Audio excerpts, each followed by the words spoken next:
Bismillah. Assalamualaikum warahmatullahi wabarakatuh. Innal hamdalillah nahmaduhu wa nasta'inuhu wa nastaghfiruh wa na'udzu billahi min syururi anfusina wa min sayyiati a'malina. May yahdihillahu fala mudilla lahu wa may yudlil fala hadiya lahu. Wa asyhadu an la ilaha illallah wahdahu la syarika lahu. Wa asyhadu anna Muhammadan abduhu wa rasuluh. Ya ayyuhalladzina amanu taqullaha haqqa tuqatih wa la tamutunna illa wa antum muslimun. Amma ba'du. Fa inna asdaqal hadits kitabullah wa khairal huda huda Muhammadin sallallahu alaihi wasallam wa syarrul umur muhdatsatuha fa inna kulla muhdatsatin bid'ah wa kulla bid'atin dhalalah wa kulla dhalalatin finnar. Alhamdulillah ikhwan akhwat, a'azani Allah wa iyyakum. Pada kesempatan kali ini kita akan melanjutkan ya pembahasan pendidikan berbasis tauhid. Ya. Baik, mohon maaf pada kesempatan kali ini saya live streamingnya sedang dalam keadaan di alam terbuka ya, di perkampungan. Ya, dalam rangka libur darurat PSBB gitu ya, yang sekarang di Jawa Barat sedang diberlakukan. Maka tidak apa-apa, kita sambil memanfaatkan situasi ya, daripada tidak ada hal yang bisa dilakukan yang bermanfaat, maka mari kita manfaatkan keadaan ini untuk tetap menambah ilmu kita. Teman-teman, azani Allah wa iyyakum, untuk pertemuan sekarang level yang ketiga yang emang sudah direncanakan dan memang saya merencanakannya 3 pertemuan ya untuk pendidikan berbasis tauhid ini, yang mana pada kesempatan kali ini pembahasan di level yang ketiga mengenai education atau pendidikan berbasis tauhid level ketiga, yakni menfokuskan pada pembahasan terhadap keluarga ya, terhadap masyarakat. Jadi pada yang dulu bahwa pertemuan yang pertama pendidikan berbasis tauhid terhadap pribadi, kemudian sekarang pendidikan berbasis tauhid, yang kedua pendidikan berbasis tauhid terhadap keluarga. Kemudian yang ketiga, pendidikan berbasis tauhid terhadap masyarakat. Baik. Sebelum membahas poin penting tentang pembahasan pendidikan berbasis tauhid terhadap masyarakat, kembali saya mengingatkan bahwasanya Rasulullah Shallallahu Alaihi Wasallam merupakan pendidik sejatinya. Semulia-mulianya pendidik adalah Rasulullah Shallallahu Alaihi Wasallam. Suatu hadis yang mulia, tatkala Rasulullah mengabarkan tentang keadaan kelebihan beliau, bahwasanya beliau bersabda, wa u'titu jawami al-kalim, dan sungguh aku, kata beliau sallallahu alaihi wasallam, telah diberi oleh Allah Subhanahu wa taala jawami al-kalim. Jawami al-kalim artinya adalah suatu kata-kata yang singkat, padat, mudah dipahami, bahkan mudah dihafal. Itu kata-kata atau sabda Rasulullah seperti itu.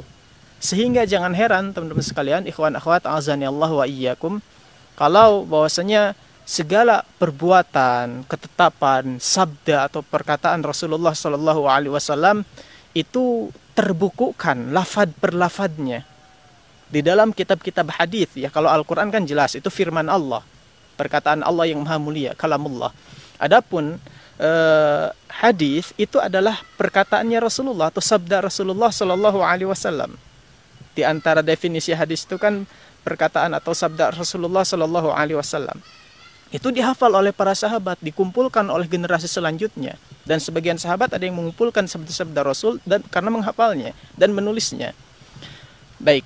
Nah dari sana teman-teman sekalian, itulah kelebihan dari Rasulullah Shallallahu Alaihi Wasallam. Nah kaitannya dengan pendidikan, bahwasanya teman-teman sekalian, kita di antara antum mungkin ada yang menjadi guru ya. Dalam dunia pendidikan, tatkala mengajar, maka penyampaian dengan lisan itu adalah sesuatu yang sangat penting sekali. Ya, yang sangat penting demi untuk menyalurkan atau mengajarkan ilmu terhadap anak didik kita, kan kita butuh lisan yang fasih. Butuh cara penyampaian dengan bahasa yang betul-betul menarik. Nah, itu atau bisa kita biasa diistilahkan retorika yang baik gitu ya. Nah, ketika menyampaikan ilmu kepada murid dengan retorika yang bagus, penjelasan yang jelas, maka ilmu yang kita ajarkan betul-betul dipahami oleh murid. Dan tidaklah ada sesuatu yang sangat diharapkan oleh seorang guru selain bahwasanya muridnya memahami apa yang dia jelaskan. Maka dari itu teman-teman sekalian, Rasulullah Shallallahu Alaihi Wasallam adalah sebaik-baik guru yang dalam hal ini penjelasan dengan kata-kata, dengan lisan, itu beliau betul-betul telah memiliki kapasitas yang luar biasa, yang sangat ahli.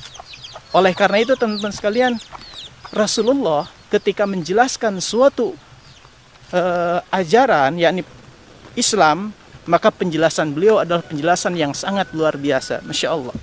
Maka jangan heran pula teman-teman sekalian, apabila Rasulullah Shallallahu Alaihi Wasallam adalah guru yang sangat luar biasa. Jangan heran apabila hasilnya murid-murid Rasulullah Shallallahu Alaihi Wasallam adalah murid yang sangat-sangat luar biasa. Yakni para sahabat Rasul Shallallahu Alaihi Wasallam. Yakni hujannya di sini ya. Jadi generasi yang luar biasa karena apa? Karena memang guru adalah seorang pengajar yang luar biasa.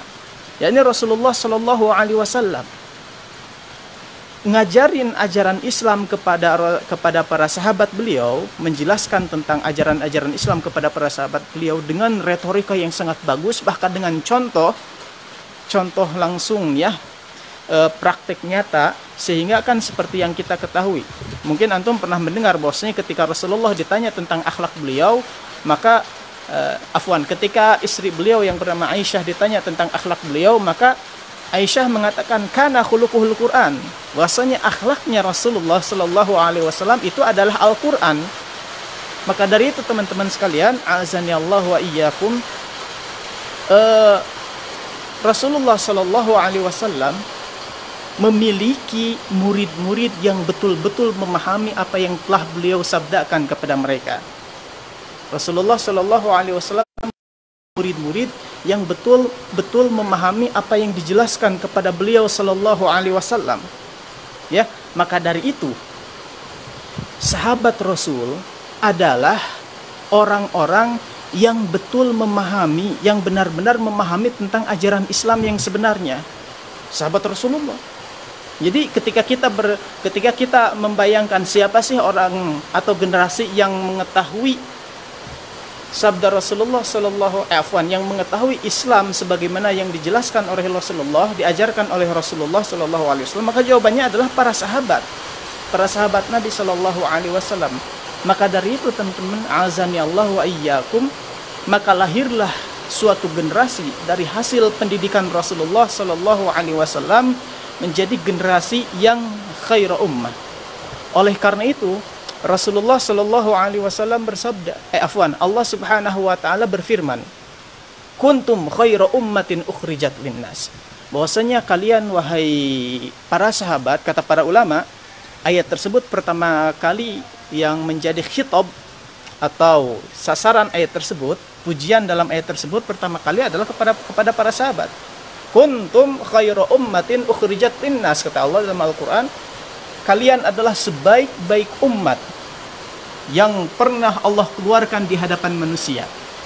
Ya, Allah menguji para sahabat dengan khaira ummah, sebaik-baik generasi, sebaik-baik umat, bangsa yang pernah Allah keluarkan di hadapan manusia. Masya Allah, ini pujian dari Allah Subhanahu Wa Taala kepada para sahabat Rasul. Kenapa Allah memuji mereka? Apakah Allah memuji para sahabat Rasul Sallallahu Alaihi Wasallam karena mereka memiliki peradaban yang sangat luar biasa? Kalau peradaban kan image-nya perekonomian gitu ya. Image-nya adalah civilization ya, ini misalkan perekonomian, kemudian bangunan yang sangat luar biasa, dan seterusnya dari berbagai macam sudut pandang duniawi. Itu kan kalau dilihat peradaban. Kalau kita mendengar kata peradaban seperti itu, apakah firman Allah Subhanahu wa taala ketika memuji Rasulullah Shallallahu alaihi wasallam tersebut dalam rangka memuji duniawinya para sahabat? Jawabannya tidak. Kenapa? Karena para sahabat Rasulullah Shallallahu alaihi wasallam para sahabat Rasulullah Shallallahu alaihi wasallam kalau dilihat dari segi duniawi, mereka adalah orang-orang yang seperti antum ketahui kalau naik haji kan, kalau mau menunaikan haji misalkan dari Madinah atau selain kota Mekah, mereka pakai onta, nggak pakai pesawat tempur sebagaimana yang kita rasakan sekarang, pesawat terbang ya.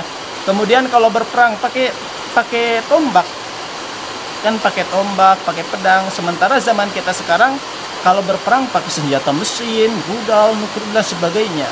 Tentu kalau dilihat dari segi duniawi, zaman sekarang bangsa sekarang itu jauh lebih maju daripada zamannya para sahabat Rasulullah Shallallahu alaihi wasallam kalau dilihat dari segi duniawi ya.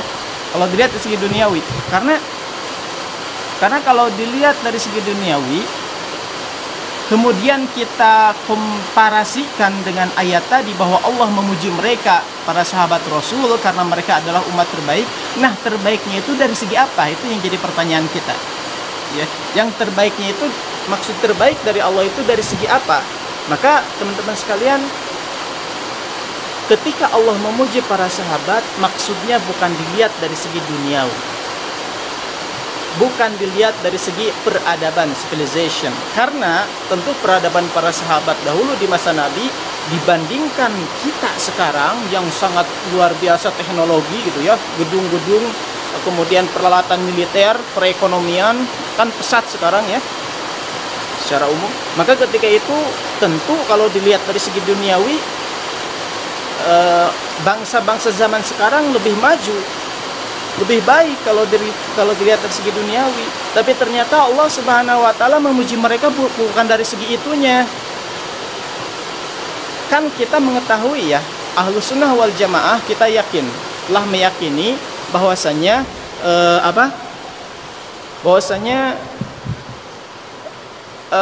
Allah Subhanahu wa taala Maha mengetahui segala sesuatu, apa yang ada di langit, apa yang ada di bumi, dan apa yang akan terjadi dan apa yang telah terjadi. Allah Subhanahu wa taala kan Maha tahu.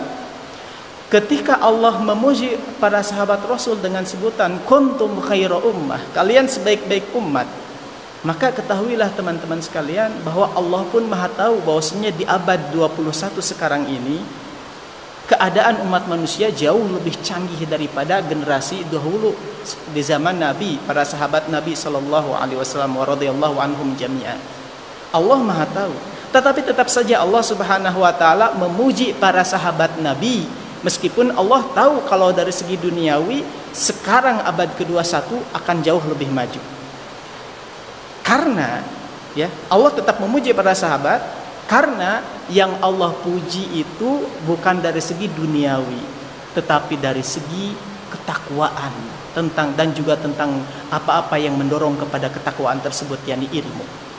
Kan di dalam ayat yang lain Allah Subhanahu wa taala berfirman, inna akramakum indallahi atqakum. Inna akramakum indallahi atqakum. Sesungguhnya orang yang paling mulia di antara kalian di sisi Allah adalah orang yang paling takwa. At-taqwa hahuna kan? Rasulullah ketika mengatakan at-taqwa, takwa itu hahuna di sini. Ya. Allah berfirman, sebaik-baik orang yang paling mulia di antara kalian adalah orang yang paling bertakwa. Maka pujian Allah kepada para sahabat di antaranya dari segi ketakwaan, apa yang ada di dalam hati dan apa-apa yang mendorong kepada ketakwaan, yakni berupa ilmu gitu ya, dan seterusnya. Kemudian teman-teman, mari kita lebih spesifikkan lagi kepada pembahasan kita ya, sebentar. Ya, masih ada waktu ya. Orang yang terbaik yang dikatakan oleh Allah dalam Al-Quran tersebut. Kemudian juga dalam sabda Rasulullah sallallahu alaihi wasallam, khairun nasi qarni. Khairun nas dengan lafaz khairun nasi qarni dalam lafaz salah satu lafaz hadis. Ini hadisnya riwayat Bukhari dan Muslim. Sebaik-baik umat manusia adalah generasiku. Rasulullah dalam sabdanya yang mulia mensabdakan seperti itu, bahwa sebaik-baik manusia adalah generasiku, ya, generasiku. Nah, maka yang dimaksud oleh Rasulullah sebaik-baik umat manusia adalah generasiku itu yakni para sahabat, dilihat dari segi ketakwaan juga, bukan dari segi keperadaban atau duniawi. Tapi ketahuilah dengan sebab ketakwaan tersebut nantinya akan membawakan kebahagiaan dunia dan akhirat. Nah, makanya di dalam ayat yang lain Allah berfirman surat Al-A'raf, walau anna ahlal qura amanu wattaqau lafatahna alaihim barakatim minas samai wal ard.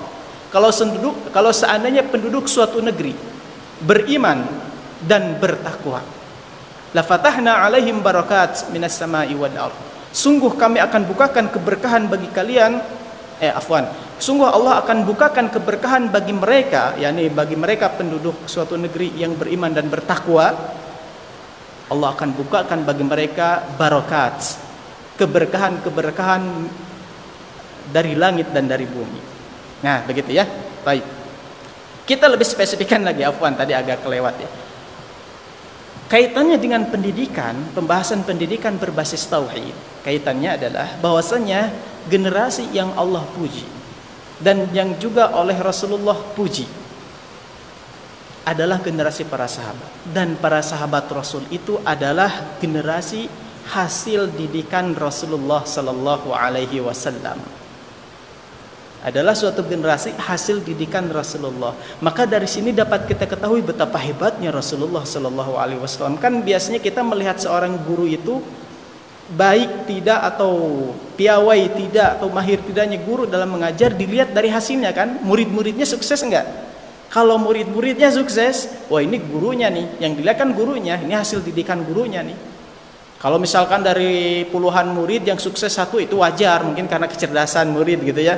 Tapi kalau misalkan muridnya itu semuanya sukses, nah ini pasti ini dengan sebab ya, dengan izin Allah, dengan karunia dari Allah. Kemudian dengan sebab guru tersebut dalam satu kelas puluhan murid semuanya sukses, tentu ini bukan faktor muridnya saja yang cerdas, tapi karena faktor pengajarnya. Nah begitulah Rasulullah, para sahabat semuanya sukses. Karena apa? Rasulullah hebat dalam mendidik para sahabat. Maka sebaik-baik pendidik adalah Rasulullah sallallahu alaihi wasallam. Kan dalam hadis yang lain sampai mengatakan untuk sebagai dalil bahwasanya para sahabat semuanya sukses, Allah tatkala menyebutkan dalam surat Al-Hadid ya, keutamaan antara orang yang telah masuk Islam sebelum Fathul Mekah dan yang setelah Fathul Mekah. Ya, Allah menyebutkan keutamaan kedua golongan tersebut. Kemudian di ayat selanjutnya Allah berfirman wa kullu wa'adallahu husna, dan seluruhnya dari golongan para sahabat itu seluruhnya telah Allah janjikan bagi mereka surga. Masya Allah, seluruhnya itu para sahabat tanpa pengecuali. Kalau sahabat Rasul pasti hebat, begitu ya. Tentu meskipun mereka hebat semuanya, tetap ada level-levelnya. Ada para sahabat yang paling mulia, yakni Abu Bakar, Umar, Utsman, Ali bin Abi Thalib radhiyallahu anhum jami'an dan seterusnya, gitu ya. Itulah pendidikan Rasulullah. Hasil dari didikan Rasulullah. Lantas kan para sahabat dulunya orang-orang jahiliyah, teman-teman sekalian. Untuk lebih menunjukkan kehebatan Rasulullah dalam mendidik adalah bahwasanya Rasulullah dahulu berdakwah kepada suatu kaum yang mana terbenam dalam lumpur kebodohan jahiliyah. Terbenam. Orang-orang jahiliyah kan biasa, di antara hal yang kita ketahui mengenai yang terkenal ya ketika kita belajar sirah nabawiyah atau sejarah Nabi Muhammad SAW, kita melihat ada kebiasaan membunuh anak perempuan yang masih bayi. Dibunuh oleh orang-orang jahiliyah. Kenapa? Karena gengsi punya anak perempuan, itu kebiasaan orang jahiliyah. Ya, kan wa idzal mau'udatu su'ilat, Allah berfirman seperti itu menyindir, yakni tatkala nanti di hari kiamat akan ada bayi perempuan yang dikubur hidup-hidup akan ditanya nanti di akhirat, kata Allah. Dan seterusnya di dalam Al-Qur'an diungkap bagaimana keadaan orang jahiliyah ketika membunuh anak-anaknya ketika anaknya itu perempuan, ketika yang lahir dari anak itu perempuan. Nah, kalau mereka mudah membunuh anak mereka sendiri gara-gara gengsi, maka tentu mafhumnya ya, mereka akan lebih tega lagi membunuh orang lain. Anak saja yang merupakan orang yang yang biasanya ya secara manusiawi itu disayangi, itu anak seperti itu, ini malah dibunuh. Berarti itu menunjukkan apalagi kejahatan yang lain.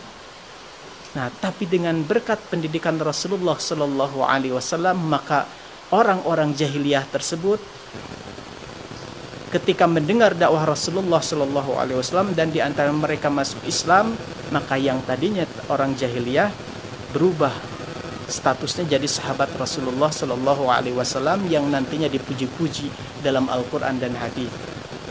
Maka dari sini teman-teman sekalian, Masya Allah, sekali lagi kita mendapatkan bukti betapa hebatnya Rasulullah dalam mendidik masyarakat, ya, mendidik masyarakat. Kemudian teman-teman, a'azani Allah wa iyyakum.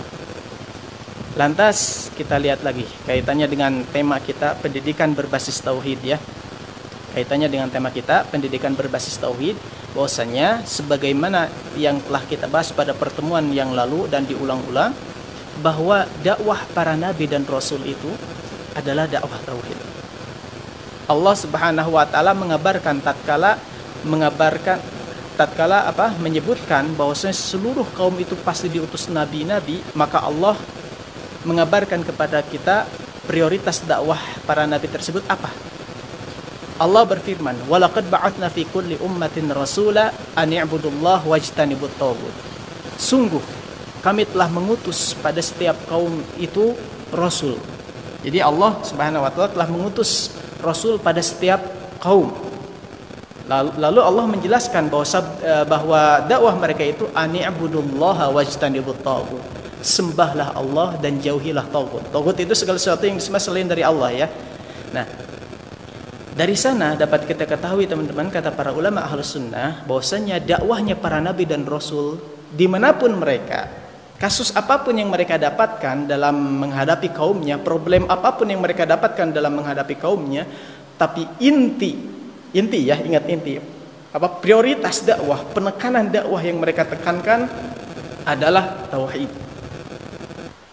Nah, dengan sebab dakwah tauhid tersebutlah termasuk juga Nabi Muhammad sallallahu alaihi wasallam yang merupakan salah satu rasul yang Allah utus. Namun Rasulullah memiliki kelebihan, diutusnya Rasulullah adalah untuk seluruh segenap umat manusia, seluruh bangsa umat manusia, bahkan masuk juga dakwah Rasul itu kepada bangsa jin, ya. Nah, sama prioritas dakwah beliau pun adalah tauhid. Maka di sini mulai kita ngebahas, ya, karena ini pertemuan ketiga yang saya rencanakan, pertemuan terakhir untuk pembahasan pendidikan berbasis tauhid, maka mohon maaf ya, mungkin agak sedikit bertambah waktunya dikit gitu, ya. Baik. Nah, maka Rasulullah pun sallallahu alaihi wasallam ketika berdakwah, ketika mendidik para sahabat yang akhirnya menjadi generasi terbaik manusia, prioritas pendidikan atau dakwah beliau adalah tauhid juga. Tauhid. Jadi ketika kita bertanya-tanya kepada tentang dakwah Rasulullah yang luar biasa yang tadi sempat saya singgung secara umum, maka kita ketahui bahwasanya Rasulullah Shallallahu Alaihi Wasallam ketika hendak merubah keadaan orang jahiliyah, maka beliau di antara tips-tipsnya beliau sehingga akhirnya berhasil mendakwahkan orang jahiliyah menjadi para sahabat Nabi, tadinya jahiliyah menjadi sahabat Nabi, di antara tipsnya adalah memfokuskan dakwah tauhid. Memfokuskan dakwah tauhid. Jangan, tapi ingat ya teman-teman sekalian, jangan salah paham. Bukan berarti Rasulullah kita katakan beliau berdakwah tauhid bukan berarti tidak mendakwahkan atau mengajarkan hal lain. Tentu mengajarkan, atau ya, salat beliau ajarkan kalau memang telah turun ayat tentang salat dan sebagainya, sedekah, silaturahim dan sebagainya, beliau ajarkan. Tapi yang dimaksud inti dakwah para nabi dan rasul adalah dakwah tauhid, itu maksudnya adalah intinya. Maksudnya adalah fokusnya. Jadi kalaulah ada sesuatu ada suatu kesempatan, suatu waktu yang mana Rasulullah menyampaikan sesuatu dan tidak ada waktu yang lain, maka yang akan Rasulullah sampaikan pertama kali adalah tauhid dulu. Adalah tauhid dulu. Nah, kemudian teman-teman ya, itulah rahasianya kenapa Rasulullah bisa merubah keadaan yang tadinya kaum jahiliyah, beliau didik kemudian menjadi generasi sahabat Nabi yang Allah puji dan Rasul pun memuji mereka.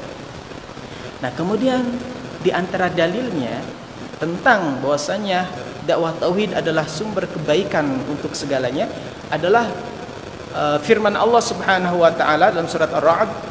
Allah berfirman, "Innallaha la yughayyiru ma biqaumin hatta yughayyiru ma bi anfusihim."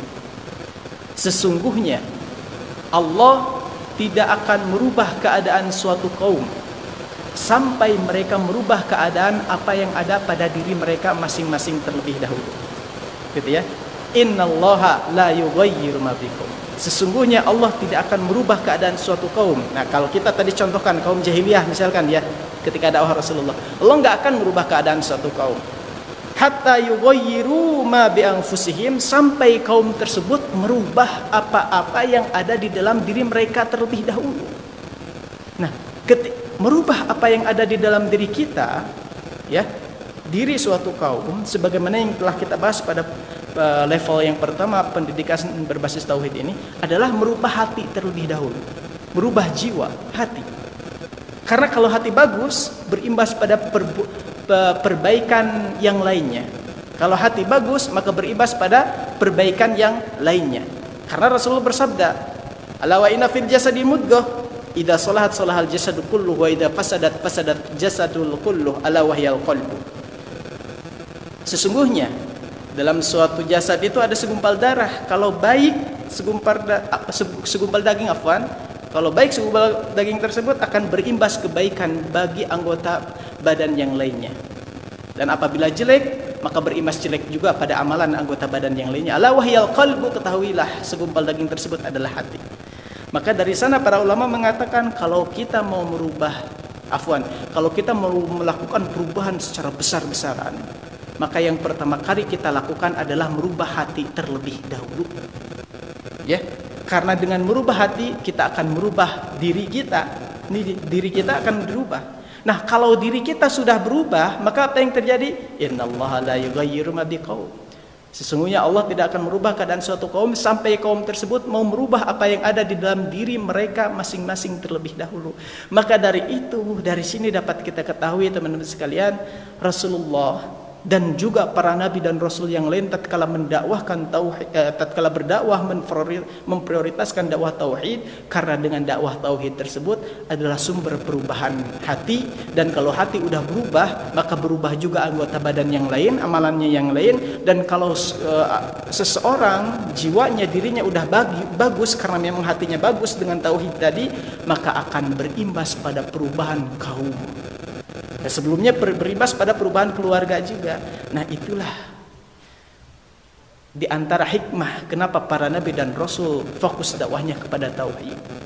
Padahal kalau antum yang pernah mengetahui atau membaca sejarah para nabi dan rasul, antum mungkin pasti tahu ya, akan menemukan bahwasanya setiap nabi dan rasul itu problematika dakwahnya berbeda-beda. Ada kan dakwah seorang nabi yang mendakwahi suatu kaum yang mana kaum tersebut problemnya itu homoseksual, moral yang sangat-sangat bobrok sekali, LGBT kalau zaman sekarang. Ada juga seorang nabi yang diutus kepada kaum yang problemnya itu masalah perekonomian, seperti disindir oleh Allah, wailul lil mutaffifin alladzina idza ta'alu 'alan nasi yaktufun, seterusnya gitu ya, Nabi Syuaib sana. Kemudian ada juga seorang nabi yang diutus kepada suatu kaum yang masalahnya itu politik, penguasa yang zalim seperti Nabi Musa kepada kaumnya Bani Israel di Fir'aun, kepada di negeri Mesir ya. Di negeri Mesir. Yang di sana ada Bani Israel yang diperbudak oleh kaum Kibti, oleh Fir'aun. Nah, dan seterusnya, beda-beda problematika. Tapi Allah ketika menyebutkan prioritas dakwah mereka, maka yang Allah sebutkan adalah u'budullah wajtanibut taghut. Allah telah mengutus Rasul pada setiap bangsa umat. Maka dakwah mereka, kata Allah, adalah u'budullah wajtanibut taghut. Sembahlah Allah, jauhilah taghut. Taghut itu segala sesuatu yang disembah oleh Allah. Begitu ya. Baik. Ya, sekarang udah jam berapa ya? Udah lebih dari 5 ya. Udah 5 menit. Lebihnya enggak apa-apa karena ini pembahasan pendidikan berbasis tauhid level yang terakhir berdasarkan perencanaan saya. Nah, kemudian teman-teman sekalian, gitu kan, dapat kita ketahui dari sini hikmah dakwah tauhid para nabi dan rasul. Kemudian teman-teman sekalian, bagaimana sih contohnya gitu ya? Kan dari semenjak pertemuan pertama, kedua, level kedua dan level yang ketiga, pembahasan kita bahwasanya tauhid, tapi contohnya gimana? Kan kalau sebagian orang ada yang mengatakan seperti ini, kalau cuman mengajak manusia untuk tidak menyembah berhala mah itu mudah. Dan sekarang kan nggak ada umat Islam yang menyembah berhala, ada yang kayak gitu kan? Kalau secara definisi gitu saja ya mudah. Tapi sebenarnya tidak seperti itu juga gitu ya. Karena tauhid itu pembahasan yang sangat luas sekali. Sangat luas sekali. Ketika seseorang misalkan ya, meyakini bahwasannya keuntungan bisnis dia, misalkan dalam hal berbisnis, keuntungan bisnis dia, rezeki bisnis dia itu karena memang dari bosnya, jadi dia betul-betul meyakini bahwasanya segala rezeki yang dia dapatkan itu karena kerja dari bos yang sangat baik hati dan kaya raya dan sering ngasih bonus, maka ketika itu tauhidnya berkurang. Ini yang sedang dihapuskan oleh Islam kepada para sahabat, kepada orang-orang jahiliyah dulu. Ketika misalkan seseorang meyakini bahwa ada sistem, misalkan suatu sistem yang lebih baik daripada sistem Islam, maka ketahuilah tauhid seorang tersebut berkurang drastis. Ya. Ketika seseorang misalkan dia meyakini bahwasanya perjuangan dakwah ini bisa dilakukan, bisa berhasil dengan sebab alat telekomunikasi. Kalau nggak ada alat telekomunikasi ya, informatik yang semaju sekarang, maka dakwah ini nggak akan maju. Nah, perkataan ini menjurus kepada kerusakan tauhid juga. Kok bisa gitu? Ya makanya kita sebenarnya harus belajar. Mudah-mudahan apabila nanti ada pertemuan selanjutnya, kita akan membahas secara detail, mulai membahas sedikit demi sedikit secara rinci mengenai apa itu tauhid. Terakhir adalah di antara bentuk penggemblengan Rasulullah kepada para sahabat Rasul terkait dengan tauhid ini adalah suatu ketika Rasulullah Shallallahu Alaihi Wasallam dan para sahabatnya sedang melakukan perjalanan ya untuk melakukan jihad fisabilillah, perang jihad syar'i ya, bukan jihad yang dilakukan oleh para teroris yang sekarang lagi tenar di TV ya, enggak, tapi jihad fisabilillah yang betul-betul syar'i. Ketika itu jihad ke daerah Hunain. Untuk jihad ke daerah Hunain. Di tengah perjalanan pasukan Rasulullah ketika itu sebanyak 12.000 orang. Sementara orang kafir hanya sekitar 3.000 atau 4.000 orang. Ya. Jadi 3 kali lipatnya gitu ya. 4.000 orangan, 3.000 kalau nggak salah gitu ya. Nah, di tengah perjalanan, sebagian kaum muslimin yang baru masuk Islam, karena perang Hunain ini terjadi setelah Fathu Mekah, pembebasan kota Mekah, di sana banyak orang-orang Mekah yang tadinya kafir masuk Islam. Nah, yang masuk Islam ini, yang baru masuk Islam, ada yang ikut menjadi pasukan Rasulullah di perang Hunain. Perang Hunain ini jaraknya sangat dekat antara Fathu Mekah dengan terjadi perang Hunain ini, jaraknya hanya dekat, hanya beberapa pekan saja gitu ya. Maka orang yang baru masuk Islam ini tentu sedikit ilmunya. Nah, di tengah perjalanan terkenal ya, sebenarnya kaum muslimin kalau perang itu jumlahnya selalu sedikit. Nah, di perang Hunain ini kaum muslimin banyak, 12.000 ngelawan 3.000 orang kafir. Kan tentu ini nggak biasanya. Ketika jumlah sedikit saja orang-orang Islam menang, gimana kalau banyak gitu kan? Secara logika orang umum, orang awam biasanya kayak gitu. Maka itu pun terjadi. cara berpikir seperti itu terjadi kepada orang-orang Islam yang baru masuk Islam, yang ilmunya belum kuat, keislamannya belum kuat. Hadithu ahdin bi kufrin, mereka itu baru meninggalkan kekufuran. Maka sebagian mereka ada yang mengatakan lan nuglabal yaum, hari ini kita nggak akan pernah dikalahkan. Karena apa? Jumlah banyak. Nah, mulai mereka menganggap jumlahlah yang menyebabkan kemenangan. Padahal kemenangan hakikatnya dari Allah. Tapi ini juga sebenarnya kekurangan, kerusakan tauhid. Maklum mereka yang mengatakannya kan orang-orang yang baru masuk Islam.